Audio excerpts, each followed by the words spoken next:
చేరువచ్చిన మీ అందరికి కూడా వందనాలండి. వందనాలు చెప్పండి. దైవ గ్రంథమైన బైబిల్లో నుండి దేవుని వాక్యాన్ని మనం విందాం. ఇంతవరకు దేవుని దాసులు అందించిన మాటలను మన హృదయాల్లో ఉంచుకుందాం. దావీదు అన్నట్లుగా నా జీవిత కాలం అంతా, నేను బ్రతికి ఉన్నంత కాలం నేను నీ పాద సన్నిధిని నేను విడిచిపెట్టాను అన్నాడు. నీ మందిరమును నేను విడిచిపెట్టాను అని అన్నాడు. ఓడలో ఉన్నవారు బ్రతికారు, బయట ఉన్నవారు నశించారు. సంఘములో ఉన్నవారు ఎత్తబడతారు, సంఘానికి వెలుపల ఉన్నవారు విడిచిపెట్టబడతారు. అందుకని బ్రతికి ఉన్నంత కాలం నీ మందిరాన్ని నేను విడవను. ఒకవేళ మందిరాన్ని విడిచిపెట్టామంటే అది మరణమై ఉండాలి, చావై ఉండాలి. దేహంలో లేడు ఆ బ్రదరు, ఈ లోకాన్ని విడిచి వెళ్ళిపోయాడు అనేది ఉండాలి. ఇక దానితోనే విడిచిపెట్టబడాలి. అందుచేత ఆ మాటలు మనం ఉదయాల్లో ఉంచుకుందాం. కేవలం వినేవారిగా ఉండి మళ్ళీ మనం మోసపుచ్చుకోకుండా దేవుని వాక్య ప్రకారంగా మనం ప్రవర్తించే వారమై ఉండాలి. ఈరోజు మన ధ్యానం కొరకు 2 సంగతులు మీ దృష్టిలోనే తీసుకొని వస్తాము. ఇర్మియా గ్రంథము 46వ అధ్యాయము 18వ వచనము మన ధ్యానం ఈ రోజుకి. ఉదయానికి మధ్యాహ్నానికి 18వ వచనం, 46వ అధ్యాయము 18వ వచనము మన ధ్యానం. చదువుతున్నాను, గమనిద్దాము. పర్వతములలో తాబూరు ఎట్టిదో, సముద్ర ప్రాంతంలో కర్మేలు ఎట్టిదో, నా జీవము తోడు అతడు అట్టివాడై వచ్చును. రాజును సైన్యములకు అధిపతి నాకు యెహోవా వాక్కు ఇదే. మరలా చదువుతున్నాను ఆ వాక్యము. పర్వతములలో తాబోరు ఎట్టిదో, సముద్ర ప్రాంతంలో కర్మేలు ఎట్టిదో, నా జీవము తోడు అతడు అట్టివాడై వచ్చును. రాజును సైన్యములకు అధిపతి యెహోవా వాక్కు ఇదే. దేవుడు ఈ మాటలు మనందరి కొరకై దీవించునుగాక. మనం చదువుకున్న ఈ లేఖన భాగంలో ప్రవక్త అయిన ఇర్మియా క్రీస్తు పూర్వం 626లో చెప్పిన ప్రవచనం ఇది. ఎప్పుడన్నా చెప్పాను, క్రీస్తు పూర్వం 626లో ప్రవచించబడిన ప్రవచనం, 46వ అధ్యాయము 18వ వచనం. నేను మధ్యలో అడుగుతుంటాను, మీరు చెప్పాలి మరి. ఎప్పుడు ఈ ప్రవచనాన్ని చెప్పాడు? క్రీస్తు పూర్వము 626లో. ఎక్కడుండి ఈ మాట చెప్పాడు అని అంటే, బబులోనులో ఉండి చెరగా తీసుకొని పోబడినటువంటి ఇశ్రాయేలు యూదుల్లో ఉండి అక్కడుండి ఈ ప్రవచనాన్ని చెప్తా ఉన్నాడు. బబులోనుకు ప్రవక్త అయిన ఇర్మియా ఎందుకు వెళ్ళాడు అని అంటే, క్రీస్తు పూర్వం 586లో దేవుడు ఇశ్రాయేలు జనాంగం యూదులు చేసిన తిరుగుబాటును బట్టి, వారు చేసిన పాపాన్ని బట్టి దేవుడు బబులోను రాజును పంపి వారిని చెరలోనికి తీసుకొని పోవడం జరిగింది. మధ్యలో అడుగుతానని చెప్పాను కదా, యాకోబుకు కుమారులు ఎంతమంది? Very good. నేను చెప్పేది మీకు అర్థమవుతుందా కాదా అని తెలుసుకోవడానికి, నాకు అర్థం కావడానికి. 12 మంది కుమారులు ఐగుప్తు దేశానికి వెళ్ళేటప్పుడు వారు ఎంతమందితో వెళ్ళారు? నువ్వు గుంటూరు అమ్మాయిగా గుంటూరు చెప్తారు. ఎంతమంది వెళ్ళారు? కాపీ కొట్టేశారా? రైట్, మంచి. 70 మందితో వెళ్ళారు. పితరులు అందరూ చనిపోయిన తర్వాత, అంటే క్రీస్తు పూర్వం 500 లేక క్రీస్తు పూర్వం 1486లో, క్రీస్తు పూర్వం 1486లో దేవుడు మోషేను అహరోనును పంపించి 430 సంవత్సరాల బానిసత్వం నుండి వారిని విడిపించేటప్పటికే ఇశ్రాయేలు జనాంగం ఎంతమంది? ఇశ్రాయేల్ జనాంగం ఎంతమంది? 70 మందితో వెళ్ళారు. విడిపించబడేటప్పుడు 6 లక్షలు నడిచే వాళ్ళే. మరి పిల్లలు ఏంటి, ముసలు ఏంటి? పండితులే ఉన్నారంటే 20 లక్షల మంది. క్రీస్తు పూర్వం 1446లో వారు ఐగుప్తు దేశంలో నుంచి విమోచించబడ్డారు. 430 సంవత్సరాల బానిసత్వం నుండి అరణ్యం, వారు తిరిగిన అరణ్యంలో నడిచిన కాలం 40 సంవత్సరాలు. అరణ్యంలో నడిచిన కాలము 40 సంవత్సరాలు. అబ్రహాము, ఇస్సాకు, యాకోబులతో వాగ్దానం చేసిన వాగ్దత్త దేశంలో కాలు పెట్టిన సంవత్సరం ఏంటంటే క్రీస్తు పూర్వం 1406లో. మోషే, యెహోషువ చనిపోయారు. న్యాయాధిపతులు వచ్చారు. 325 సంవత్సరాలు వారు న్యాయాధిపతులుగా ఉన్నారు. అంటే క్రీస్తు పూర్వం 1050 వరకు. న్యాయాధిపతులు చనిపోయిన తర్వాత దేవుడు వారి కొరకు రాజులను పుట్టించాడు.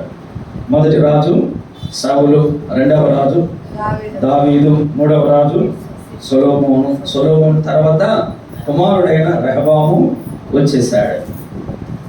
రెహబాము వచ్చిన తర్వాత ఇశ్రాయేలులు ఐక్యంగా ఉండవలసిన వారు 2 ముక్కలు అయిపోయారు. 2 ముక్కలు అయిపోయారు అంటే 2 భాగాలు అయిపోయారు. రెహబాము కుర్రాడు 2 భాగాలు అయిపోయారు. 10 గోత్రాల వారు ఒకటయ్యారు, 2 గోత్రాల వారు ఒకటయ్యారు. 10 గోత్రాల వారినేమో ఉత్తర రాజ్యం అన్నారు. వారికి రాజధాని సియోను రాజధాని. 2 గోత్రాల వారినేమో దక్షిణ రాజ్యం అన్నారు. వారి రాజధాని యెరూషలేము.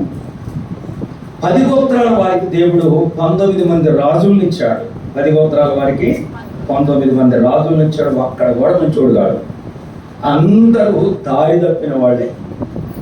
రాజు కనుక దారి తప్పితే యథా రాజా అంటే దాని అర్థం ఏంటి? రాజే చెడిపోతే ప్రజలు కూడా చెడిపోతారు. మనం కుటుంబంలో తల్లిదండ్రులు లేకపోతే బిడ్డలు కూడా చెడిపోతారు.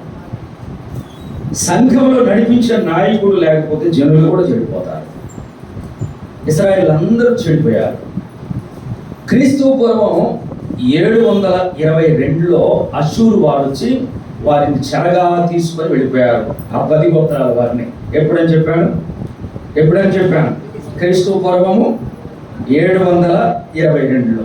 ఆ రోజు పోయిన వారు చెరగా తిరిగి ఈ రోజుకి రాలా.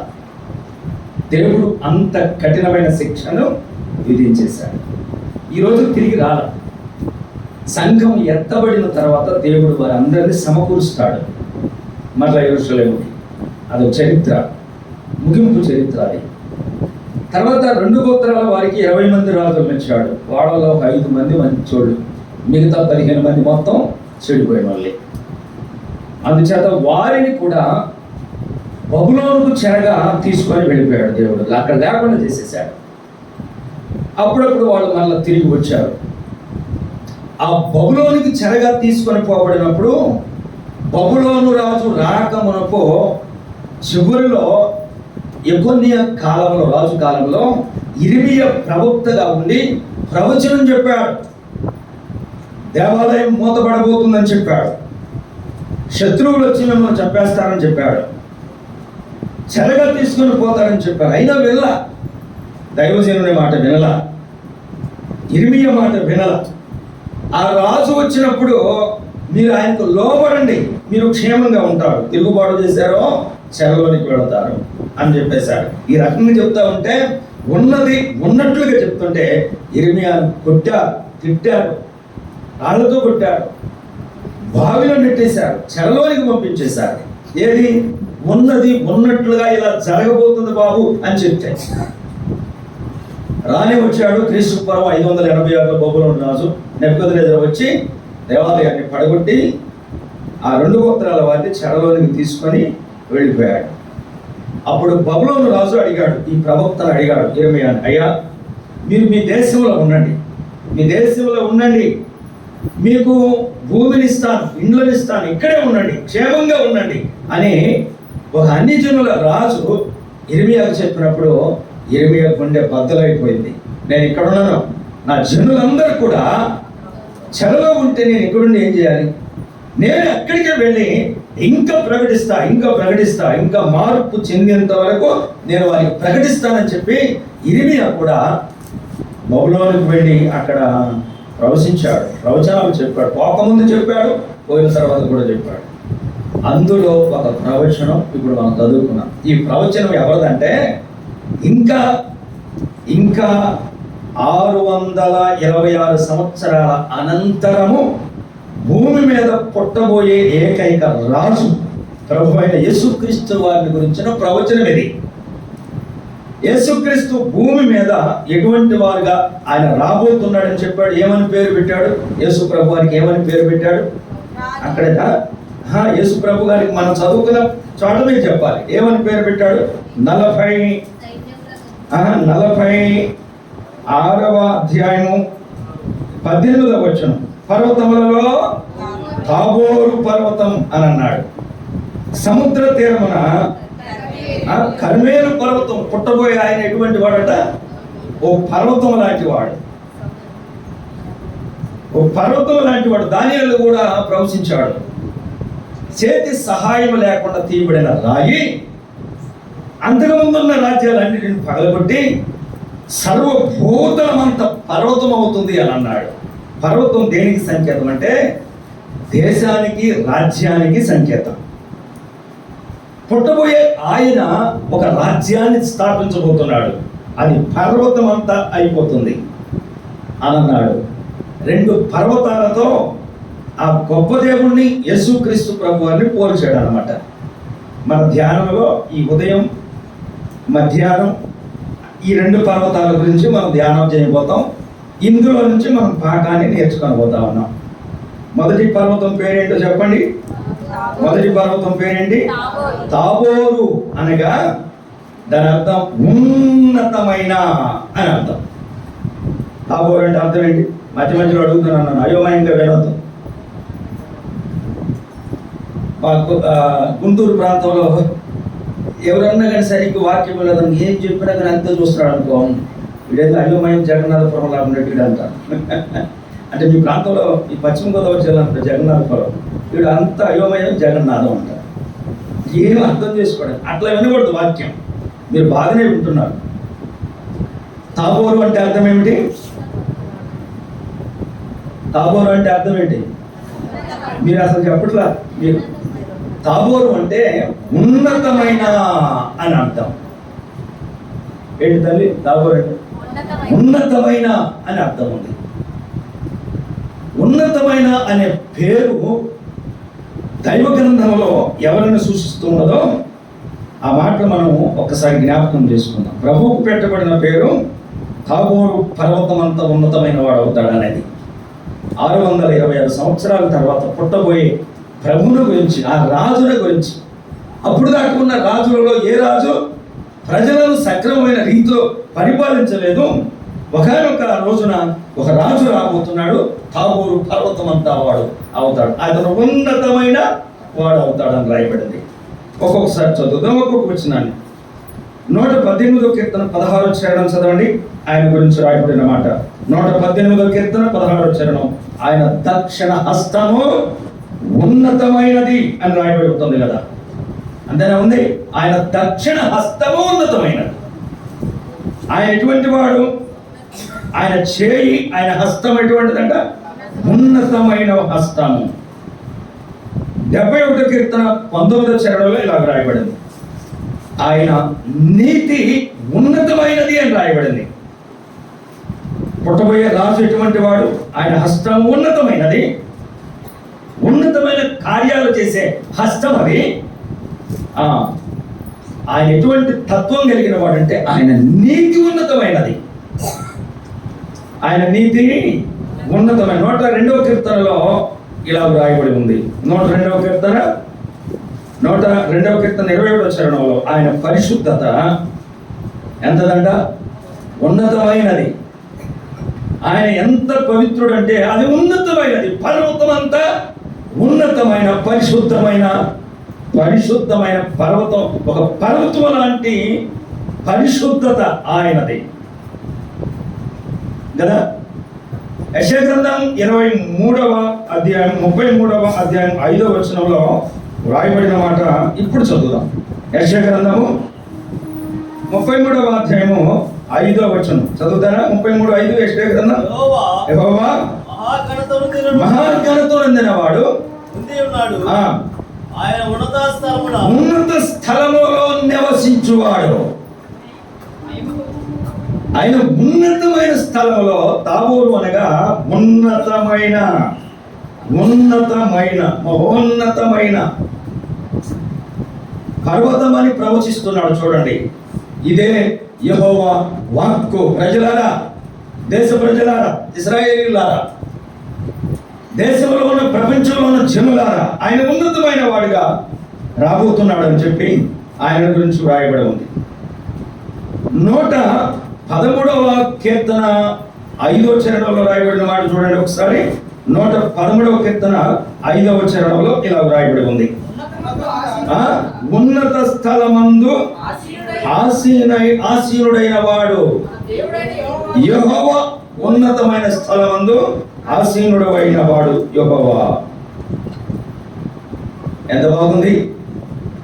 ఆయన దక్షిణ హస్తము ఉన్నతమైన కార్యాలు చేసేది. ఆయన చేసేటువంటి కార్యాలు, ఆయనను నమ్మిన వారి విషయంలో కూడా ఆయన చేసే కార్యాలు ఎలా ఉంటాయో ఒక్కసారి గమనించాలి. 89వ కీర్తన యోబు గ్రంథము 5వ అధ్యాయం, యోబు గ్రంథము 5వ అధ్యాయం 11వ వచనం చదువుతారా? యోబు గ్రంథం. ఆయన దీనులను, ఉన్నతమైన వాడు, ఉన్నతమైన కార్యాలు చేసేవాడు, ఆయన దీనులను ఎక్కడ కూర్చోబెడతాడట? ఉన్నతమైన స్థలములో. యేసుక్రీస్తును నమ్ముకోవడం అంటే చాలా తేలికైపోతున్నారు, తెలియట్లేదు అసలుకి. మనం నమ్మిన దేవుడు ఉన్నతమైన వాడు. భూమి మీద ఎక్కడో నివాసం చేసేవాడు కాడు. మందిరాన్ని గురించి దేవుని సేవకులు చెప్తున్నారు కాబట్టి దాని జోలి నేను వెళ్ళడం లేదు. ఆకాశం నీ సింహాసనము, భూమి నీ పాదపీఠము, నేను కట్టే మందిరము ఏ వాటిది అన్నాడు రాజైన సొలొమోను. మేము ప్రార్థన చేసుకోవడానికి కట్టుకుంటున్నాం, ఆరాధన చేయడానికి కట్టుకుంటున్నాం, మీ లేఖనాలు ధ్యానం చేయడానికి కట్టుకుంటున్నాం. ఆకాశము నీ సింహాసనం, భూమి నీ పాదపీఠం. ఆకాశంలో కూర్చుంటే ఆయన కాలు పెట్టేది ఎక్కడట? చెప్పండి, మీరు ఎనపళ్ళు ఏం చెప్పంటారు అసలు సోదరులు? ఆకాశం మీద ఆయన కూర్చుంటే కాలు పెట్టేది ఎక్కడట? నించుంటే భూమికి ఆకాశానికి మధ్య ఎన్ని లక్షల కిలోమీటర్ ఉందో అది తెలియదు. చంద్రమండలానికి వెళ్ళొస్తున్నాడు, పైన ఇంకా పైకి వెళ్ళి వస్తున్నాడు, కానీ ఆకాశానికి వెళ్ళి ఈ స్లాబ్ కొట్టుకొని వచ్చిన వాడు ఎవడు కూడా లేడు, ఇంతవాడికి లేడు. కూర్చుంటేనే అలాగంట. ఆకాశంలో కూర్చుంటే కాలు పెడితే భూమి మీద ఉంటుందట. మరి నిల్చుంటే నీకెక్కడ మందిరం కడతాం దేవా? మనం నమ్ముకున్న దేవుడు అంత ఉన్నతమైన వాడు. అర్థం చేసుకోండి, దీనులను తగ్గించుకున్న వారిని ఆయనతో పాటు ఉన్నత స్థలంలో కూర్చుండబెడతాడట. ఉన్నత స్థలంలో కూర్చుండబెడతాడట. దీనులు అంటే రెండు అర్థాలు ఉన్నాయి. భేద స్థితిలో ఉన్న వారిని అని అర్థం ఒకటి. రెండవ అర్థం ఏమిటంటే తగ్గించుకున్న వారిని, భేద స్థితిలో ఉన్న వారిని. మనం ప్రార్థన చేసేటప్పుడు మీ సేవకులు మీ ఇళ్ళ దగ్గరకు వచ్చినప్పుడు, నేనున్న సంఘంలో నేను దగ్గరికి వచ్చినప్పుడు అనే ఇల్లు కట్టుకోవాలనే ప్రార్థన చేయండి, అనే పెళ్లి చేయాలనే ప్రార్థన చేయండి. దాని అర్థం ఏంటి? ప్రార్థన చేయమంటే ఇల్లు కట్టుకోవడానికి ప్రార్థన చేసేది ఎందుకు? కట్టుకునే స్థితి లేదని. పెళ్లి చేయడానికి ప్రార్థన ఎందుకు? కావలసిన డబ్బు లేదని. ప్రార్థన అదే కదా. దేవుడు ఆ పాటికి, ఆ సమయానికి దేవుడు సహాయం చేస్తాడని, ప్రభు సహాయాన్ని పొందుకోవాలని, దీనులను ఉన్నతమైన స్థలంలో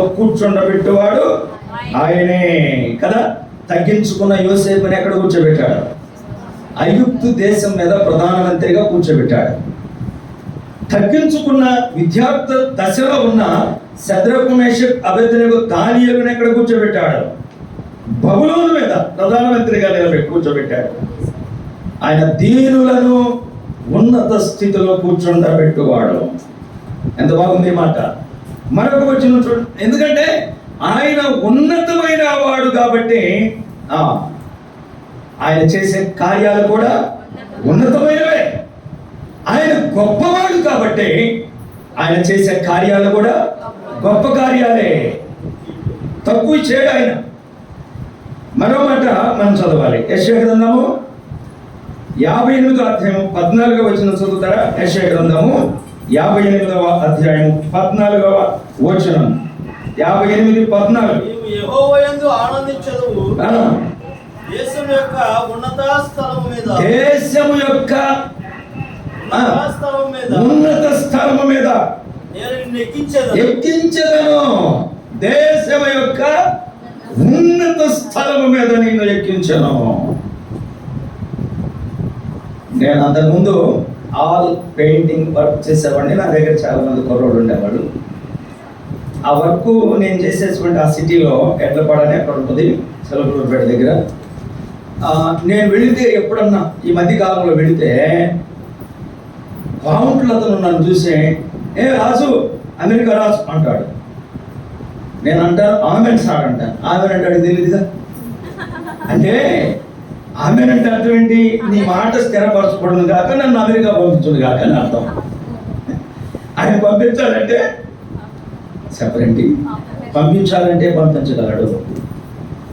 ఉన్నత స్థలం మీద మీలో చాలా మందికి తెలుసు, దైవ సేవకులు తెలియదు. మీకు చాలా మందికి తెలియదు, దైవ సేవకులు తెలుసు. జి రాజారావు గారు అని గుంటూరు దగ్గర కాకాని రాజారావు గారు 2వ తరగతి చదివిన వ్యక్తి 66 గ్రంథాలు వ్యాఖ్యానం చేసే మహామహా మేధావులు కూడా ధ్యానించలేని పుస్తకాలు రాశాడు. ఉన్నతమైన స్థలంలో ఆయన కూర్చోబెట్టేవాడు దీనులను. ఉన్నత స్థలంలో నాకు విద్య ఉంది, నేను ఒక ఉన్నతమైన క్యాస్ట్కి చెందిన వాడిని, చెందిన దానను, నాకు పలుకుబడి ఉంది, అధికారం ఉంది, నా వెంట వచ్చేవాళ్ళు చాలా మంది ఉన్నారు అని అన్న వాళ్ళని అలా ఏదైతే వాడుతూనే ఉండు, దానితోనే ఉన్నట్టు. నేను ఎంతటి వాడాను అంటే అయితే నువ్వే నాకు కావాలంటాడు. దీనులను ఆయన ఉన్నతమైన స్థితిలో కూర్చోబెడతాడు. ఏం చేస్తాడంటే ఆయన ఉన్నతమైన స్థితిలో కూర్చోబెడతాడు. ఇదంతా ఎరిగిన ఒక ఆయన ఏమని ప్రార్థన చేశాడో చూడండి. ఇదంతా తెలుసు. ఆ దేవుడు ఎంత గొప్పవాడో ఎరిగిన వాడై, ఎంత గొప్పవాడో తెలుసుకొని ఆయన చేసిన ప్రార్థన చూడండి ఏముందో. 61వ కీర్తన 2వ చరణం చదువుతారా? 61వ కీర్తన 2వ చరణం 1వ వచనం కూడా నా ప్రాణము తల్లడిల్లగా భూదిగంతముల నుండి నీకు మొరపెట్టుచున్నాను. నేను ఎక్కలేనంత ఎత్తైన కొండకు నన్ను ఎక్కించుము అని చెప్తా ఉన్నాడు. ఈయనకి ప్రార్థన చేస్తున్నాడు. నేను ఎక్కలేనంత ఎత్తైన కొండకి. ఎవరు చేసింది ప్రార్థన? ఎవరు చేశారు? నేను నా కదలికలు మీరు గమనించాలి. ఇటు చూస్తే మీరు చెప్పాలని, ఇటు చూస్తేనేమో మీరు చెప్పాలి. దైవ సేవకుల కలిసి నేను చూసేది ఉండదు, ఎందుకంటే వాడే మనం బోధించేవాళ్ళు కదా. ఎవరు చేసింది ప్రార్థన? నానిబాబు, జానుబాబు. ఎవరు చేసింది?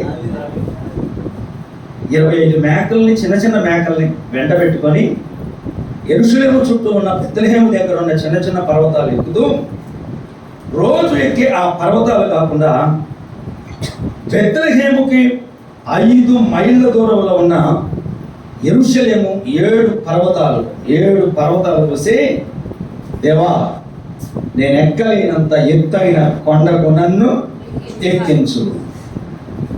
దేవుడు ప్రార్థన వినంట. దావీదు, రోజు నువ్వు కొండలో ఎక్కుతున్నావు కదా, మళ్ళీ ఇంకా ఎక్కించేది ఏముంది అబ్బాయి అని అడిగాడట. ఈ కొండ కాదు, నాకు ఆ కొండ కావాలి, అక్కడ ఎక్కాలి, నేను అక్కడ ఎక్కాల్సింది. ఆ ఎత్తైన పర్వతం మీదకి నేను ఎక్కాలి ప్రభు. మళ్ళీ యెరూషలేము చుట్టూ పర్వతాలు ఉన్నాయి. అవి కూడా కాదు, అది కూడా కాదు.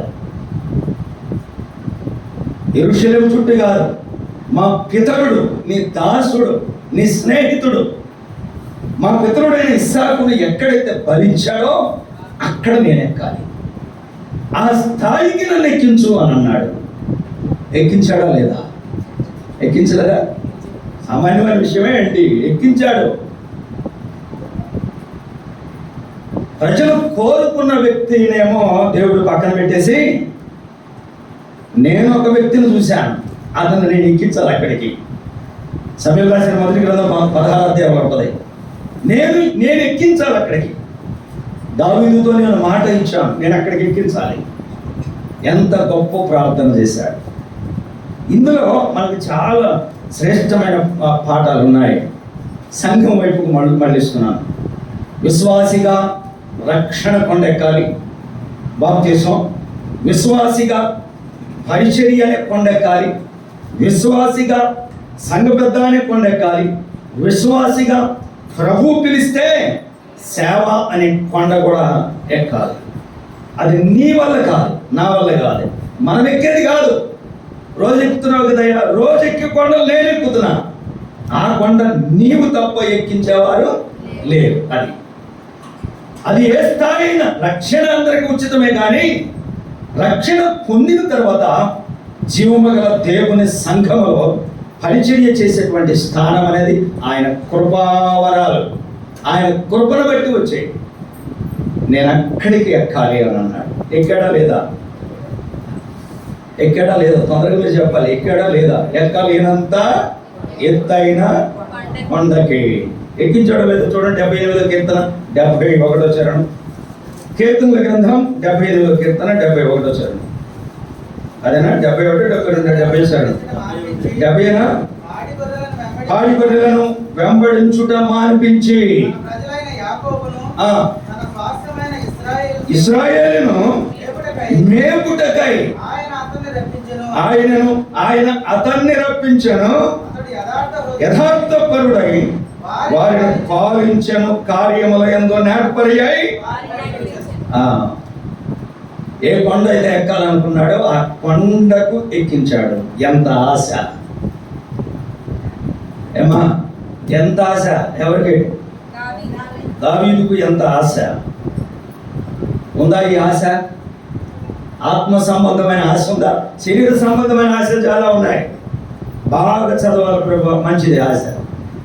మంచి ఉత్తీర్ణురాలు అవ్వాలి ప్రభు నా బిడ్డలో, మంచిదే ఆశ.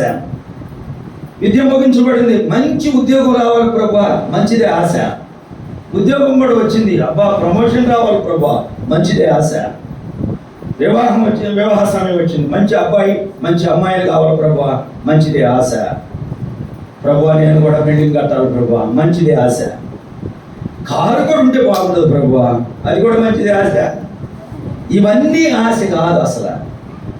ఆత్మీయ స్థితిలో నీ దృష్టిలో ఎంత వరకు ఎదగాలో, నేను ఆ స్థాయికి నేను ఎదగాలి ప్రభువా. ఈ ఆశ ఉందా అసలు? ఈ ఆశ ఉందా? అది ఉండాలి. ముఖ్యంగా యవన సహోదరులకు ఉండాలి. నేను పరిచర్య చేసే ఆశ కావాలి, ఆ భాగ్యం కావాలి ప్రభువా. పౌలు గారి కాలంలో ఎంతమంది యవనస్తులు తమ్మును తాము సమర్పించుకొని పౌలు గారితో కలిసి, సేవకులతో కలిసి పరిచర్య చేశారు. సోదరులు కూడా ఉన్నారు. మీరు రోమిలకు రాసిన పత్రిక 16వ అధ్యాయం మొత్తం చదవండి. ఎంతమంది దేవుని పరిచర్యలో పాలిభాగస్తులయ్యారో. నేను ఎక్కలేని ఎత్తైన కొండకు నన్ను ఎక్కించు అని అన్నాడు. ఎక్కిస్తాను, దావీదు ఎక్కిస్తాను, కానీ నిన్ను ఎక్కించాలంటే నేను కోరిన జీవితం నీలో ఉండాలి. నీవే ఆశ, నీకేం ఆశ? ఎక్కలేని కొండ ఎక్కాలని నీకు ఆశ. నేను నీ విషయంలో కూడా ఒక ఆశపడుతున్నాను. ఏంటంటే నీ జీవితం నా దృష్టికి అంగీకారమైందిగా ఉండాలి, అప్పుడు నేను నిన్ను ఎక్కిస్తానన్నాడు. దావీదును ఏ రకంగా దేవుడు ఆ స్థితిలోకి తెచ్చాడో వరుసని కొన్ని మాటలు త్వరగా మీ దృష్టిలోకి తీసుకొస్తున్నాను. చాలా అవసరమైన మాటలు కాబట్టి ఆత్మీయ జీవితంలో, భౌతికమైన జీవితంలో కూడా అటువంటి స్థితిని మనము కలిగి ఉండాలి. తాబోరు అనగా ఉన్నతమైనది అని అర్థం. ఏ రకంగా దావీదును తీసుకొని వచ్చాడో, తన ఆశను దేవుడు నెరవేర్చాడో ఆ మాటలు మనం చూద్దాం. ఆ స్థితిలోనికి రాక మనకు దావీదు ఎటువంటి జీవితాన్ని కలిగి ఉన్నాడో చూడండి. చాలా పెద్ద పాఠమే కానీ ఉన్న దానిలోనే మనం ముగించేసేద్దాం. మొదటి 16వ అధ్యాయము 11వ వచనం త్వరగా చదవాలి. ఇక వచనాలు ముఖ్యంగా యవనస్తులు సహోదరులారా మీరు చదవండి. సమయలు రాసిన మొదటి గ్రంథం 16వ అధ్యాయం 11వ వచనం. త్వరగా తీసాలి, త్వరగా చదవాలి. యెషయాని అడుగుగా కడసారివాడు, అందరిలో చివరివాడు, అందరిలో వెనుకగా ఉన్నవాడు, నిదానవంతుడు, కడసారివాడు. ఏడున్నాడు దావీదు? గొర్రెలు కాసుకుంటా ఉన్నాడు, పొలంలో ఉన్నాడు. సద్ది మూట భుజాన వేసుకొని దుమ్ములో తిరుగుతూ, ఎండలో ఎండుతూ, గొర్రెలను చూస్తూ కాస్తూ అక్కడ ఉన్నాడు. అయితే రప్పించండి. కడసారి వాడు తగ్గింపు జీవితానికి సంకేతం, ఓర్చుకునే జీవితానికి సంకేతం. ఏం చేస్తున్నాడు? 11వ వచనంలో అక్కడే వాడు గొర్రెలను కాయించున్నాడు. పని కలిగి ఉన్నాడా, పని లేకుండా ఉన్నాడా? తొందరగా చెప్పండి. పని కలిగి ఉన్నాడా, పని లేకుండా ఉన్నాడా? ఒక్క మాట ఇక్కడ, దేవుడు పనికి మాలిన వాళ్ళని ఎప్పుడు పిలవడు. పనికి మాలిన వారిని దేవుడు ఎప్పుడు పిలవడు. పనికి మాలిన వారి చేత దేవుడు ఏ పని చేయించుకోడు. ఇందాకనే కదా దేవుని దాసులు చెప్పారు, సురుకుగా ఉండుట గొప్ప భాగ్యం, సోమరితనం ఏమి తెచ్చి పెడుతుంది అనేది. నేను ఎప్పుడు ఒక మాట చెప్తుంటాను, జీవితంలో సమయాన్ని సద్వినియోగం చేసుకోకునే వ్యక్తి ఎందులోనూ ప్రయోజకుడు కాడు. జీవితంలో సమయాన్ని సద్వినియోగం చేసుకోనని స్త్రీ కానీ పురుషుడు కానీ ఎందులో ప్రయోజకుడు అవ్వడం. అందుకని పౌలు గారు అంటాడు 5వ అధ్యాయం 12వ వచనం ఎఫెసీ పత్రికలో 15లో, దినములు చెడ్డవి గనుక సమయమును, అది సంగతి. సమయము చాలా ముఖ్యంగా సోదరులకు చెప్తున్నా. 5:30కు లేచి పని మొదలుపెట్టిన కుటుంబం ఆశీర్వదించబడుతుంది. 7:30కి 8 గంటలకు లేచిన కుటుంబం అంతా దరిద్రం. దరిద్రం అనే భాష లోకం భాష అనుకుంటున్నారా? బైబిల్లో కూడా సోమరి దరిద్రం నీ మీద కూర్చొని అంటాడు. పని ఉన్నా లేకపోయినా ఇంట్లో ఇల్లాలు 5:30కి లేవాలి. లేవాలా లేవకూడదా? మీరు లేవాలో లేవకూడదు? 31వ కీర్తన 31వ అధ్యాయం సామెత గ్రంథం 10వ వచనం నుంచి మొత్తం చదవాలి. పెళ్లి అయిన వాళ్ళు అందరూ చదవాలి, పెళ్లి కాని వాళ్ళు కూడా చదవాలి. ఆడపిల్ల జాగ్రత్త పడటానికి, అమ్మాయిలు ముఖ్యంగా. ఎందుకంటే సమయాన్ని సద్వినియోగం చేసుకున్నాడు అనేది. అతడు గొర్రెలు కాయించున్నాడు, ఒక పని కలిగి ఉన్నాడు, తండ్రికి విధేయుడు. రెండో మాట చూడండి, అంటే దావీదును దేవుడు తెచ్చిన విధానం. 18వ వచనం చూడండి, 18వ వచనం అదే గ్రంథం అదే అధ్యాయమా. చిత్తగించుము, యెషయా కుమారుడు ఒకరిని చూసితని, మంచి సంగీత విద్వాంసుడు.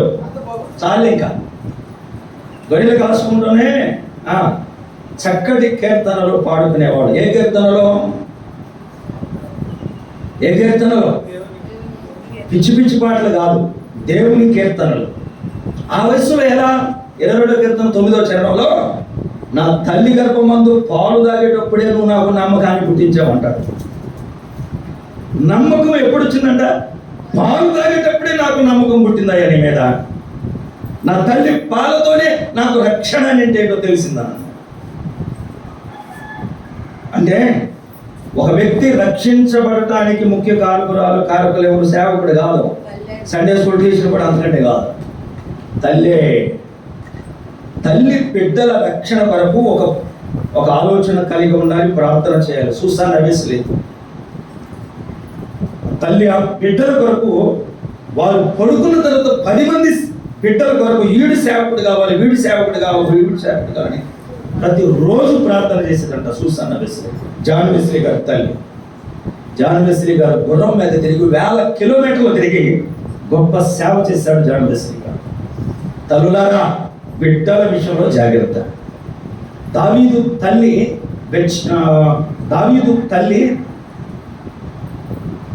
దావీదుకు రక్షణ మార్గం పాలు తాగేటప్పుడే నేర్పిందట. అందుకని గొర్రెలు కాసేటప్పుడు చక్కగా కీర్తనలు పాడుకునేవాడట. పిచ్చి పిచ్చి కీర్తనలు కాదు. 150 కీర్తనలు ఆయన పాడిన కీర్తనలు ఎన్ని ఉన్నాయి కదా. అతడు గొర్రెలను కాయించున్నాడు అని రాయబడింది. 21వ వచనం 16వ అధ్యాయం 21వ వచనం ఏం రాయబడింది? సౌలునద్దకు తీసుకొని రాబడ్డాడు. దేవుడు తెచ్చిన విధానం చూడండి. ఎక్కలేనంత ఎత్తైన కొండకు నన్ను ఎక్కించుమని ఆశతో ప్రార్థన చేసిన దావీదును దేవుడు ఏ రూట్లో తెచ్చాడు అనేది మనం చూస్తా ఉన్నాం. దేవుడు ఏ రూట్లో తెచ్చాడు? సౌలు దగ్గరకు తీసుకొని రాబడ్డాడు. మొదట్లో పాటల ద్వారా దురాత్మను వదలుపెట్టేవాడు. తర్వాత దావీదును చూసి సౌలుకి ఏం పుట్టిందంట? ఇష్టం పుట్టిందట. సౌలుకి ఇష్టం పుట్టింది. నా ఆయుధాలు మోసేవాడిగా నువ్వు ఉండు అని అన్నాడు. మొదట్లో ఆయుధాలు మోసేవాడిగా పెట్టాడు. 17వ అధ్యాయానికి వచ్చేసరికి ఒక యుద్ధ వీరుడు, ధైర్యవంతుడైన దావీదును చూస్తాం. 17వ అధ్యాయము 50వ వచనం. 17వ అధ్యాయం 50వ వచనం. దావీదు బలాఢ్యుడై ధైర్యవంతుడు, యుద్ధ వీరుడు. ధైర్యవంతుడు, యుద్ధ వీరుడు అని దేవుడే ప్రజలకు చూపించాడు. అంతకుముందు మహామహులు ఉన్నారు, ఆజానుబాహులు ఉన్నారు. గొలియాతును చంపడానికి ముందుకు వెళ్ళిన వారు ఒక్కరు కూడా లేరు. చిన్నవాడైనా కానీ వీడిని బట్టి మీ మనస్సు కృంగన అవసరము లేదు అని అన్నాడు.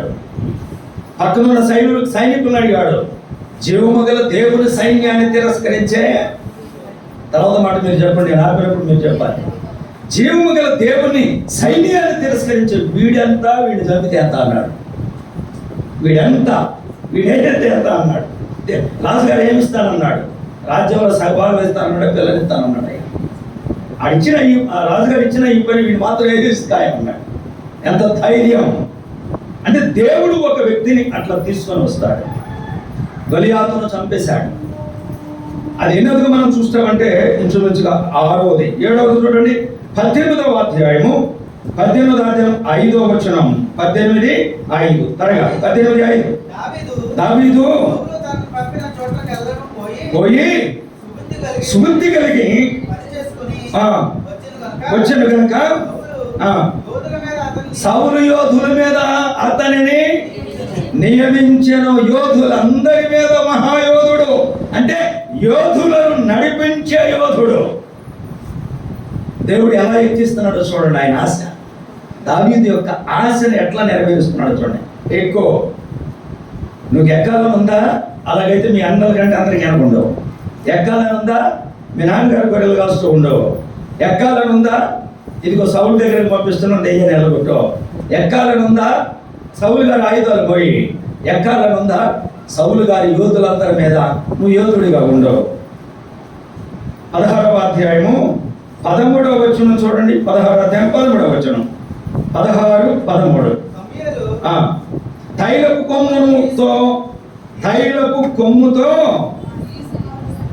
కొమ్మును తీసి అతని అన్నల ఎదుట దావీదును అభిషేకించాడు. వాస్తవానికి ఇప్పుడు చెప్పుకున్న వాటి అన్నిటికంటే ముందే అయితే, కానీ మన ధ్యానం కొరకు నేను ఎక్కలేనంత ఎత్తైన కొండగా అన్నాడు కాబట్టి మన ధ్యానం కొరకు అట్లా వరుసను పెట్టేశాను.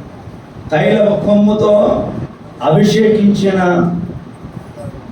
అభిషేకము పొందిన దావీదు రాజుగా సౌలును తొలగించేశాడు. దేవుని దృష్టిలో రాజు దావీదే, కానీ కొంతకాలం ఆగు దావీదు అన్నాడు.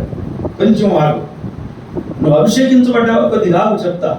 నువ్వు ఎక్కలేనంత ఎత్తైన కొండకు నేను తీసుకొస్తా, కొంచెం ఆగాను అన్నాడు. సరే దేవా అన్నాడు. ఆ తర్వాత 2వ అధ్యాయము సమూయేలు 2వ గ్రంథం 2వ అధ్యాయం 4వ వచనం చూడండి. సమూయేలు 2వ గ్రంథము 2వ అధ్యాయము 4వ వచనం. అంతటా యోధావారు అందరు వచ్చి ఆ, యోధావారి మీద రాజుగా దావీదును పట్టాభిషేకం చేశాను. అంటే 2 గోత్రాల వేరు మీద పట్టాభిషేకం చేయబడ్డారు. మిగతా వారు కొంతమంది పక్క, అంటే 2 గోత్రాలు అని కాదు కానీ ఇశ్రాయేలీలు పక్కన ఉన్నారు. యోధా గోత్రం ఒక్కటే వచ్చి మేము నీ ఎముకనంటిన వారము. అప్పుడు దాకా సౌలు పక్షంగా ఉన్నారు కానీ తర్వాత యోధా దావీదు దగ్గరికి వచ్చి అతనికి పట్టాభిషేకము చేశారు. అయిపోయిందా? ఎక్కలేనంత ఎత్తాయని మనకి ఎక్కేసాడంటారా? ఎక్కలేదు, ఇంకొక మెట్టు ఉంది, చూద్దాం అది కూడా. 5వ అధ్యాయం సమూయేలు రాసిన 2వ గ్రంథము 5వ అధ్యాయము 3వ వచనం చదవండి. 5వ అధ్యాయం 3వ వచనం. మరియు ఇశ్రాయేలు వారి పెద్దలందరూ ఇశ్రాయేలు వారి పెద్దలందరూ రాజునొద్దకు రాగా రాజైన దావీదు ఆ, హెబ్రోనులో యెహోవా సన్నిధిలో సన్నిధిని వారితో ఆ, నిబంధన చేసిన కనుక 5వ అధ్యాయం 3వ వచనం నేను చెప్పాను. 5:3 5:3 ఇశ్రాయేలు వారందరి మీద ఆ, దావీదునకు పట్టాభిషేకము చేశాము. అది ఎక్కలేనంత ఎత్తైన, ఇంకా అది చివరి మెట్టి. అది రోజువారి నాన్న దగ్గర గొర్రెలు కాస్తూ తిరిగే పర్వతాలేమో బెత్లెహేము చుట్టూ ఉండేవి. ఇప్పుడు మనం చదువుకున్న ఇక్కడేమో ఇశ్రాయేలు యెరూషలేములో రాజధాని నగరం యెరూషలేము. రేపు మన ప్రభు అయిన యేసుక్రీస్తు వారు కూడా అక్కడే కూర్చొని పరిపాలన చేయబోతున్నాడు ఈ ప్రపంచాన్ని. ఇంకో మాట చెప్పనా, సాతానుడు కోరుకుంటూ కూడా అది స్థలం. యెషయా గ్రంథంలో అంటాడు, నేను ఉత్తర దేశంలో ఉన్న సభా పర్వతం మీదకి ఎక్కెదును అని అంటాడు. ఉత్తర దేశంలో ఉన్న సభా పర్వతం అంటే యెరూషలేము. యెరూషలేముకు దక్షిణాన ఉన్నది ఏంటి? బెత్లెహేము. అపవాది కోరుకుందదే, వాడు ప్రయత్నం చేస్తుందదే. కానీ సంఘం ఎత్తబడిన తర్వాత 3.5 సంవత్సరాల కాలంలో వాడు కోరికను 3.5 సంవత్సరాల్లో తీర్చుకుంటాడు. తర్వాత దేవుడు వచ్చి తీర్పు తీరుస్తాడు. ప్రపంచం మొత్తాన్ని కూడా ఒకటి చేయబోతున్నాడు వాడు. మత్తయి రాసిన సువార్తలో 4వ అధ్యాయంలో యేసు ప్రభు ఏమన్నాడు? నీవు నాకు మొక్కు, ఈ ప్రపంచం మొత్తాన్ని నీకే ఇస్తానన్నాడు. తెలుసా? రేపు ప్రపంచాన్ని వాడు మొత్తం సమకూర్చుకుంటా పోతున్నాడు. దేశాలు దేవుడు వచ్చి ఆయన నోటి ఊపిరి చేత వారిని నిర్మూలన చేయబోతున్నాడు. అసలైన రాజు వచ్చేసింది. నేను ఎక్కలేనంత ఎత్తైన పర్వతం మీదకి నన్ను ఎక్కించు. 20వ గ్రంథం 46వ అధ్యాయం 18వ వచనం చదివి ముగించుకుందాం. 46వ అధ్యాయం 18వ వచనం చదివి ముగించుకుందాం. 46 కదా ఇందాక చెప్పింది. 46, 18, 20వ గ్రంథం. పర్వతములలో తాబోరు ఎట్టిదో, సముద్ర ప్రాంతములలో కర్మేలు ఎట్టిదో, నా జీవముతోడు అతడు అనగా మన ప్రభు అయిన యేసు అట్టివాడొచ్చును.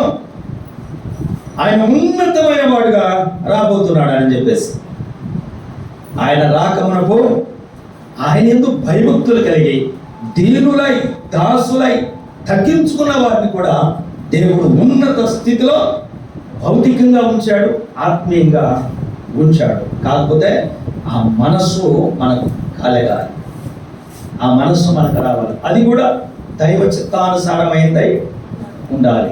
విలియం కేరీ గారు భారతదేశానికి వచ్చేటప్పుడట, విలియం కేరీ గారు ఉన్నటువంటి ఆ దేశంలో ఓ పెద్ద సభ జరిగిందట. పెద్ద సభ అంటే మిషనరీస్ సభ జరిగిందట. ఆ మిషనరీస్ సభలో భారతదేశానికి ఎవరు వెళతారు? భారతదేశంలో ఉన్న సంప్రదాయం ఏంటో భారతదేశంలో పుట్టిన ఇప్పుడు స్త్రీలకు తెలియకపోవచ్చు. యజమాని చనిపోయాడు అనుకోండి, భర్త చనిపోయాడు అనుకోండి, మన హైందవ సంప్రదాయం ప్రకారం భర్త చనిపోతే ప్రాణంతోనే ఆ భార్యను కూడా ఆ భర్త మీద వేసి తగలబెడతారట. ఇటువంటి భయంకరమైన పరిస్థితుల్లో భారతదేశం అంటే రక్షకుణ్ణి ప్రకటించడానికి ఎవరు వెళ్తారని పెద్ద మిషనరీ కాన్ఫరెన్స్ జరిగితే ఒక చిన్న కుర్రవాడు లేచి భారతదేశానికి నేను వెళతాను, భారతదేశంలో ఉన్న ప్రజలకు స్వార్థను నేను ప్రకటిస్తాను అని లేచాడట. అందులో చాలా పెద్ద పెద్ద తలబండిన పండితులు అన్నారు, అరే ఉంటాడు అని మాగో కూర్చో, కాదు కూర్చో అన్నారట. కానీ చివరికి దేవుడు ఆ వ్యక్తిని తీసుకొచ్చాడు. ఆయనే విలియం కేరీ గారు. ఆయన గురించి చదివేటప్పుడు ఓడ ఎక్కిన తర్వాత ఖర్చులకు డబ్బులు లేవట, టికెట్కి మాత్రమే డబ్బులు ఉన్నాయట. భారతదేశానికి రావడానికి ఖర్చులకి లేకపోతే ఆ దేశం నుండి భారతదేశం వచ్చేంత వరకు రోజు ఆయన ఎక్కిన ఓడ కడిగి ఓడ శుభ్రంగా కడిగి ఆ డబ్బులకి ఖర్చులు పెట్టుకునేవాడంట. లోపల తినడానికి అవసరమే ఓడ కడిగి శుభ్రంగా కడిగి. ఆశ ఉంటే చాలు దేశాలను కూడా దేవుడు ఇస్తాడు. రాత్రి కూడా నిన్న కూడా ఒక మాట చెప్పారు, ఆశ లేను అంట దేవుడు కూడా ఆశీర్వదించడంట. ఆశ లేని వ్యక్తిని దేవుడు కూడా ఆశీర్వదించడట. ఆశ కలిగి ఉండాలి. ఆశ దేవుని చిత్తానుసారమైనదై ఉండాలి. ఇతడు నా చిత్తానుసారమైన వ్యక్తి, నేను కోరుకున్నవాడు, నాకు ఇష్టమైన వాడు, నేను లోపల ఏ ఉద్దేశాన్ని అయితే కలిగి ఉన్నాడో అదే ఉద్దేశం దావీదులో ఉంది కాబట్టి ఉన్నతమైన స్థలాన్ని కోరుకున్నాడు. నేను అతనిని ఎక్కించాను. మనం సంఘంలో దీనులుగా తగ్గించుకొని మన మధ్యలో ఉంచినటువంటి దైవ సేవకులు పెద్దలు వారు లేఖనాలు పరిశోధన చేసి మన క్షేమం కొరకు ఏమైతే బోధిస్తారో ఆ బోధను అనుసరించి నడిచినప్పుడు దేవుడు తగిన కాలమందు నీ ఆశను నెరవేరుస్తాడు. ఆశ గల ప్రాణాన్ని తొందరగా చెప్పండి, ఏం చేస్తాడంట? తృప్తిపరుస్తాడు. తబోరు అనగా ఉన్నతమైనది. ఆయన ఉన్నతమైన వాడు, ఉన్నతమైన రక్షణ ఇచ్చాడు, ఉన్నతమైన కుమారతత్వాన్ని ఇచ్చాడు, ఉన్నతమైన సంఘంలో తెచ్చాడు, ఉన్నతమైన పరలోకం ఇచ్చాడు, ఉన్నతమైన స్థానాన్ని సంఘంలో దేవుడు మనకి అనుగ్రహించాడు. దావీదు 40 సంవత్సరాలు పరిపాలన చేశాడు, కానీ మనం ప్రభువుతో యుగాలు పరిపాలనలో ఉండబోతున్నాం అన్నాడా? బడా నమ్మకమైన మంచి దాసుడు, 10 పట్టణాలు ఏలుకో. ఎప్పుడు దాకా ప్రభా, ఎప్పుడు దాకా ప్రభా, ఎప్పుడు దాకా? నేను ఎప్పుడు దాకా ఉంటే నువ్వు అప్పుడు దాకా, నేను ఎంతకాలం ఉంటే నువ్వు అంతకాలం. ఏలుకో బడా నమ్మకమైన మంచి దాసుడా, రెండిల్లో కొంచెంలో నమ్మకంగా ఉండాలి. ఈ 5 పట్టణాలు ఇస్తున్నాను, ఓ ఏలుకో. ఎప్పుడు దాకా ప్రభా? నీకు ఇష్టం, నేను ఎప్పుడు దాకా ఉంటే నువ్వు. ఇంకొకడు కూడా ఉన్నాడు, అందులోనే ఉన్నాడు. ఎవడాడు? 3వ వ్యక్తి. తీసుకున్నాడు, దాచుకున్నాడు, కూర్చోబెట్టాడు, ఇచ్చిన ఆయన మీదే నిందలేస్తున్నాడు. ఇటువంటి వాళ్ళు లేరు సంఘాల్లో. ఏమి ఎంతకాలమైంది ఆయన నమ్ముకొని, ఏమి ఇంత కఠినుడు అయిపోయాడు దేవుడు, నాకేమి చేయలేదే దేవుడు. నువ్వేం చేశావు? మనం ఏమి చేశాం? ఏమి ఇవ్వాలి? ఇచ్చిన దాన్ని ఉపయోగించుకోలేకపోతా, అసలు నీకు ఆశే లేకపోతాడు. దేవుడు ఏమి ఇవ్వాలి? ఆయన దగ్గర ఏం పొదువై ఉంది? దావీదు అంటాడు, యెహోవా నాకు కాపురైతే నాకు, ఆయన నాకు కాపురైతే నాకు అసలు లేమి. ఈ సంగతి ఎరిగి ఉండాలి. ఆయన సన్నిధిలో మనం ప్రార్థన చేయాలి. ఇర్మియా ప్రవచించిన ప్రవచనంలో 2వ పర్వతం ఏమిటి? కర్మేలు పర్వతం. కర్మేలు అంటే ఫలవంతమైన భూమి అని అర్థం. తర్వాత ధ్యానం చేద్దాం. ఈ మాటలు మనం హృదయాల్లో ఉంచుకుందాం. దేవుడు ఖచ్చితంగా పేతురు గారు అన్నట్లుగా దేవుడు తగిన కాలమందు మిమ్మల్ని హెచ్చించున్నట్లు ఆయన బలిష్టమైన చేతి కింద దావీదు వలె దీన మనస్కులై ఉండండి. మన ప్రభు అయిన యేసుక్రీస్తు వారు కూడా మనుషుడిగా వచ్చి, దాసుడిగా వచ్చి, రిక్తుడిగా చేయబడి, దరిద్రుడిగా చేయబడి, శిలువ మరణం పొందనంతగా విధేయత చూపి తనను తాను తగ్గించుకొని శిలువకెక్కి ఇప్పుడు సింహాసనం మీద కూర్చున్నాడు. ఆయనే మనందరికి ఉన్నతమైన వాడు. ఆయన ఉన్నతమైన వాడైతే ఆయన బిడ్డలు కూడా ఉన్నతమైన వారిగానే ఉంటారు. ఇది ఎరిగిన వారమై ఎక్కువ విశ్వాసం కలిగి, సంఘంతో సంబంధం కలిగి, ప్రభు పరిచర్యలో పాలిభాగస్తులమై దేవుడు ఏం చెప్పాడో దాన్ని చేస్తూ ఆలోచనను ప్రభు చిత్తానుసారంగా జరిగించుకుంటూ ప్రభు రాకడ కొరకే సిద్ధపడదాం. అలా ఉండడానికి పరిశుద్ధాత్మ దేవుడు మనందరిని సిద్ధపరిచి ఇంకా ఉన్నత స్థితిలో ఉంచునుగాక. దేవుడు ఈ మాటలు మనందరి కొరకే దీవించునుగాక. దయగా మీ స్తోత్రం. చెప్పబడిన మాటలు మా హృదయాల్లో ఉంచుకొని ముందుకు కొనసాగడానికి కృప దయచేయమని, ఇక్కడ వీరరామచంద్ర బురవలో కాపవరంలో పరిచర్యను ఉన్నతమైన స్థితిలో కలిగిస్తారని ముందున్న సమయాన్ని కృపగల హస్తాలకు అప్పగిస్తూ ప్రభువైన యేసుక్రీస్తు నామములో కృతజ్ఞతాస్తుతులు మీకు చెల్లించి ప్రార్థన చేసి వేడుకుంటున్నాం పరలోకపు తండ్రి. ఆమేన్. వందనాలు. థాంక్యూ.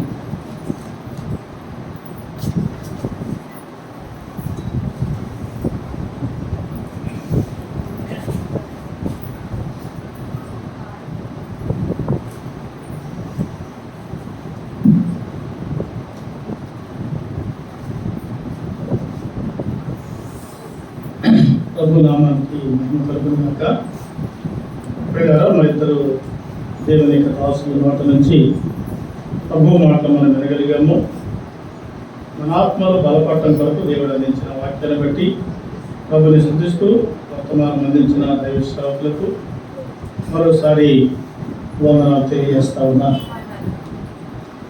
కూడుకులు ఎందుకు ఏర్పాటు చేస్తారు అంటే, నేను 7 పండుగలు అనే ఆ అంశాన్ని ఇక్కడ చెప్పాను. ప్రస్తుతానికి వీరరామచంద్రపురంలో కొనసాగిస్తున్నాం. అందులో ఒక వర్తమానం ఏమంటే, ఇశ్రాయేలుకి దేవుడు ఎన్ని పండుగలు ఇచ్చాడు? 7 పండుగలు. పండుగల యొక్క ప్రాముఖ్యత ఏంటి అని ఒక వర్తమానం అందించాను మీకు. పండుగల యొక్క ప్రాముఖ్యత ఏంటంటే, ఒకటి, ప్రజలు గుర్తుంటుంది కొందరికి, ప్రజలు సమకూడి రావటానికి, ప్రజలు ఎక్కడున్నా కానీ ఏం చేయబడాలి? ఒకే స్థలానికి చేరి రావటానికి.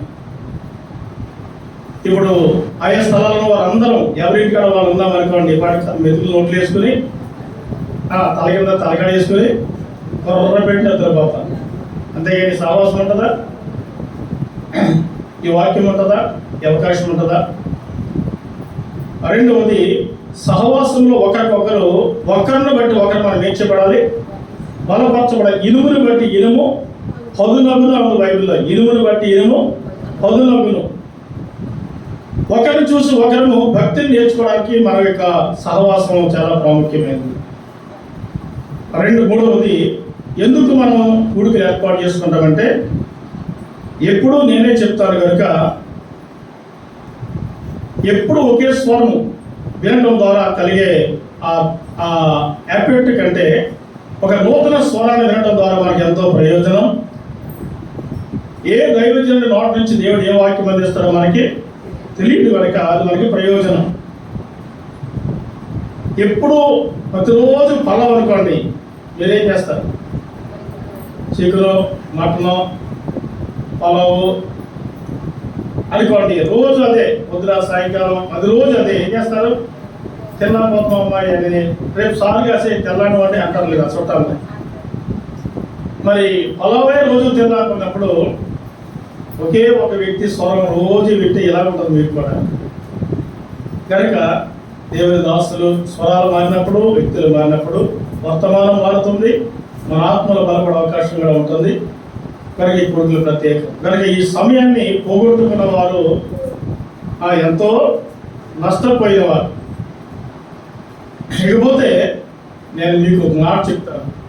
మన బంధువులు ఎవరైనా ఒక కార్యక్రమాన్ని జరిగించుకున్నారనుకోండి, ఆ కార్యక్రమం మనకి నచ్చింది కాదు, అదేదో ఒక లోక సంబంధించినటువంటి కార్యక్రమం, మనకి ఇష్టం లేని కార్యక్రమం, కానీ వాళ్ళు ఎవరు? మనకి బంధువులు. కాబట్టి వాళ్ళు ఏమంటారంటే, వాళ్ళ అన్నయ్య అయి ఉంటాడు, లేక చెల్లి అయి ఉంటుంది, లేకపోతే మరి మనకి బాగా తెలిసిన బంధువులు అయి ఉంటారు.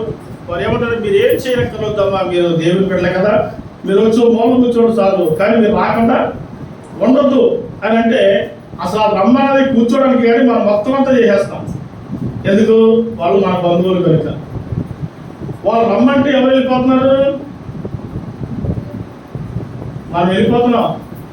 మీరు ఎవరు రమ్మన్నారు కోటలకే? ఏమా కొన్ని రమ్మంటే ఎవరైనా వచ్చారా? పవర్ వాళ్ళకి ఎక్కువ ఉందా మనకి ఎక్కువ ఉందా? వదిలేండి. వాక్యానుసారంగా బ్రతికే వాళ్ళ యొక్క జీవితాల్లో ఉన్న పవర్ కంటే లోకంలో ఉన్న వాళ్ళ పవర్ ఎలా ఉంది? ఎక్కువగా ఉంది. కనుక వాళ్ళు పిలిస్తే మనం కూడా పారిపోతాం. ఎక్కడికి రమ్మంటే అక్కడికి ట్రైన్ ఎక్కుతాం, బస్సు ఎక్కుతాం, లేకపోతే ఏదైనా వెళ్ళిపోతాం. కానీ మనము రమ్మంటే మాత్రం 2 అంగుళాల దూరం కూడా వాళ్ళు ఏం చేయడం కదపలేము. కూడుకలు దేని కొరకంటే కుటుంబాలతో కలిసి రావడానికి. చెప్పండి, కుటుంబాలతో కలిసి రావడానికి. ఒక్కొక్కరు రావడానికి మీరు ఎప్పుడు వింటారు. కూడుకలు దేని కొరకంటే మీ కుటుంబంలో వ్యక్తులు సిద్ధపరిచి దేవుడి సన్నిధికి తీసుకొచ్చినట్లయితే ఏ దైవజ్ఞుని నోట నుంచి ఒక మాట మీ బిడ్డల హృదయాల్లో పడితే అది రక్షణగా ఫలిస్తే ఆ కుటుంబానికి దీవెన కలుగుతుంది. మీ బిడ్డలు రక్షించబడితే మీకు అంతకంటే ప్రశాంతత ఇంకొకటి ఉండదు. వీళ్ళ పిల్లలు ఎవరు వస్తారు బయటికి వెళ్తుంటే ఎలా వస్తాడో తెలుపుతలేదు. తాగుమోతుడైతే తాగిపోతాడేమో, లేదు గొడవలెట్టుబడైతే ఎవరిని కొట్టుకొస్తాడో కొట్టించుకుని వస్తాడు. ఏ రకమైన పరిస్థితుల్లో వస్తాడో, ఏ రకమైన ప్రమాదంలో పడతాడో తెలియదని ఆ ఇంటికి వచ్చే వరకు తల్లి ఆ తండ్రి గుండె టకటగా కొట్టుకుంటా ఉంది. అలాగే రక్షించబడిన వాళ్ళు అనుకోండి, ఇక ఆ పిల్లలు ఆ తల్లిదండ్రులు ఆ పిల్లల గురించి బెంగ పెట్టినంత అవకాశము ఉండదు. ఇవాళ పిల్లలు లోకంలోకి వెళ్ళగానే ఎంత మంచివాడినైనా నిమిషాల్లో చెడ్డవాడిగా మార్చేసినటువంటి శక్తులు లోకంలో ఉన్నాయి. ఫ్రెండ్స్ అంటారు, నువ్వు తాగవు కానీ మా కొరకు ఈ రోజు కొంచెం తీసుకో అంటాడు. ఆ రోజు బలంతో చేయగా ఒక డొక్కేసాడు అనుకోండి, డొక్కో ప్లెగ్ అంటారు దాన్ని. ఆ ఏళ ఎత్తాడు ఈయన ఏమన్నందుకు, రేపు ఈ లేకుండా వేసేస్తాడు. ఇంకా తర్వాత ఎత్తానే ఉంటాడు. ఈయనేమో ఆపడానికి సరిపోడు. తర్వాత కానీ మానేసి ఇద్దరు సాధన నేను ఆరోగ్యం పాడు చేసుకుని మానేశానంటే ఏదో నువ్వు తాగలేదంటే నేను తాగుతాను ఇవ్వాలి అంటాడు. పిల్లలు చెడిపోయే లోకం ఇది. బాగుపడాలంటే ఎక్కడికి రావాలంటే ప్రభు సన్నిధికి రావాలి. చేత వాళ్ళకి బలవంతంగానైనా పని మానిపించి, ఉద్యోగమా మానిపించి, వ్యవసాయమా మానిపించి బలవంతంగానైనా ప్రభు సన్నిధికి ఏం చేయాలని వాళ్ళని తీసుకుని రావాలి. దైవకృపం గారు ఆదివారం ప్రసాద్ ఆటో వేసుకుని సెంటర్లో నిలబడితే సంతకాన్ని వెళ్ళిపోయి ఆటోలో కూర్చుంటుంది. అమ్మ బేరానికి వెళ్ళాలి, బేరం లేదు ఏమి లేదు మరి ఇంటికి. నువ్వు ఇంటికి వెళ్తానంటే ఆటో దిగుతాను, లేదంటే ఆటోలో కూర్చుంటాను. ఆరాధన నీకు నాకు ఇక్కడే. ఆరాధనకి రాకుండా నువ్వు ఆటోలో కూర్చుంటే నేను ఇక్కడే ఉంటాను. బలవంతంగా తీసుకొచ్చి ఇంటికాడ పాడేసేదండి. ఈవేళ సంఘాలు చక్కబెట్టేటువంటి ఒక విశ్వాసంగా తీర్చబడ్డాడు. మరి నీ పిల్లలు మరే ప్రార్థనకు రారా, నేను రానెళ్ళు పాస్టర్ రా అన్నాడు. ఎంత బలవంతం చేసేసేవండి. పనులోకి వెళ్ళకుండా అలా పడుకుని ఉన్నాడు అనుకోండి నెలని పనులోకి వెళ్ళకుండా వెళ్దాం పనులే బాబు అంటావా? ఎవరెడతాడు నీ కూడు, ఎవరెడతాడు నీ భోజనం? అలా సాగు అసలు ఇంట్లో నగకపోలేదు. ఎన్ని మాట్లాడేస్తామో సంవత్సరం ఒక్కసారి కూడా దేవుడి సన్నిధికి తీసుకురాలేక ఒక్కరోజు కూడా ఈ బిడ్డలు కష్టపెట్టామా? బైబిల్లో దావీదు గురించి మనం విన్నాము. దావీదు తన కుమారుని నొప్పించడానికి బాధపడ్డాడంట. ఆడు ఎంత దుర్మార్గంగా బ్రతికిందని నొప్పించలేదు కనుకనే ఒకరోజు తండ్రి హృదయాన్నే ఎంత బాధ పెట్టాడంటే మామూలుగా కాదు. అంచేత మీ బిడ్డల హృదయాన్ని నొప్పించినా కానీ దైవ సన్నిధికి తీసుకురండి, బలవంతంగా తీసుకురండి.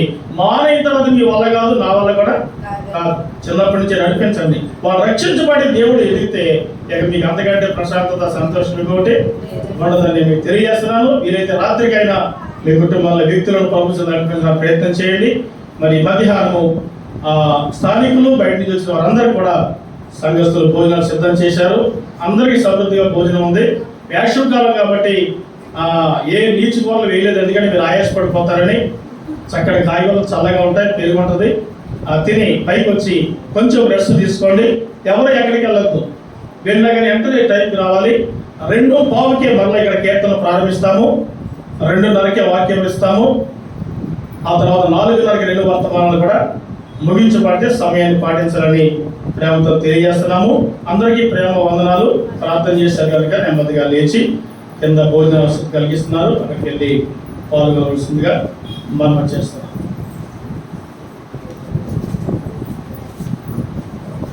ఇక మా ప్రియ చూడండి వాళ్ళ ఫ్రెండ్స్ తీసుకొచ్చింది.